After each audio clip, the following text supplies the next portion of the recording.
په نن ویډیو کې به 15 داسې غلطۍ درته وښیم که چیرې تاسو په خپل پیج کې دغه 15 غلطۍ اصلاح کړئ نو ستاسو پیج به ډېر ژر وایرل شي.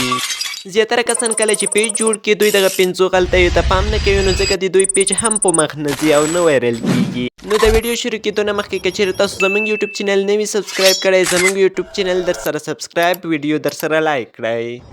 لومړی هغه غلطي چې په زیاترو پیجونو کې ډېره عامه دی او هر څوک دغې غلطۍ سره مخامخ دي هغه د یو معلوم نیش نه ټاکل دی چې په دې باندې زموږ د کورس لومړی ویډیو هم دی. که چیرې تاسو دغه ویډیو نه وي لیدلی نو لومړی همغه ویډیو وګورئ. نو زیاتره کسان چې کله دوی پیج جوړوي دوی نیش نه ټاکي. کله چې تاسو نیش ونه ټاکئ نو فیسبوک په دې باندې نه توانېږي چې ستاسو پیج هغو کسانو ته وښیي کوم کسان چې ستاسو د کنټینټ یا ویډیوګانو سره علاقه ولري نو په همدې خاطر ستاسو پیج هم مخ نه ځي.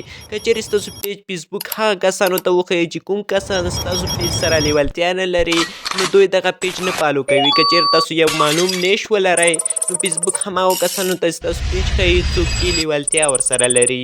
دوهمه غلطي د ویډیو تمنیل یا کور نه لرل. زیاتره کسان ویډیو ته تمنیل یا کور نه ورکوي. مثال په توګه که چیرې تاسو لانګ ویډیو اپلوډ کوئ نو تاسو باید حتما کور ورته جوړ کړئ او که چیرې ریلز اپلوډ کوئ نو په ریلز کې باید تاسو داسې یوه صحنه ورته انتخاب کړئ چې هغه ډېره جالبه وي او لیدونکی دې ته اړ کړي چې ستاسو په ویډیو باندې کلیک وکړي او ویډیو وګوري.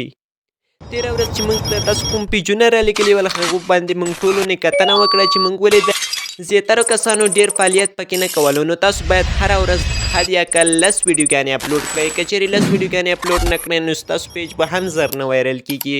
نو ځینو کسانو به په یوې اونۍ کې یو پوسټ کړی و او ځینو به یا هم په 2 اونیو کې او ځینو به په ورځ کې یو پوسټ کولو. نو تاسو باید هره ورځ 10 پوسټه وکړئ ویډیوګانې شیر کړئ تر څو ستاسو په پیج باندې زر ویو او زر لیدونکي راشي. څلورمه غلطي زیاتره کسان چې کله خپل پوسټ شیر کړي یا هم ریلز شیر کړي نو دوی دغه پوسټ یا ریلز په ګروپونو کې نه شیر کوي. نو تاسو باید هره ورځ کله چې خپل پوسټ شیر کړئ پوسټ څخه وروسته تاسو 30 دقیقې یا هم یو ساعت وروسته له نورو ایډیو څخه خپل پوسټ شیر کړئ تر څو زر وایرل شي او ډېرو کسانو ته ورسیږي تر څو ستاسو پیج فالو کړي. پنځم کله چې تاسو ویډیو اپلوډ کوئ نو باید د 6 سکندو څخه زیاته نه وي. که چیرې د 6 سکندو څخه زیاته وي دغه زر نه وایرل کیږي ځکه لیدونکی که چیرې لیدونکی دغه ویډیو تر پایه ونه ګوري نو دغه سکیپ کیږي او ډاون کیږي نو دغه ویډیو بیا نه وایرل کیږي. نو ځکه باید دغه 6 سکنډې وي تر څو لیدونکی حد اقل په 6 سکنډه هر کس دغه ویډیو ګوري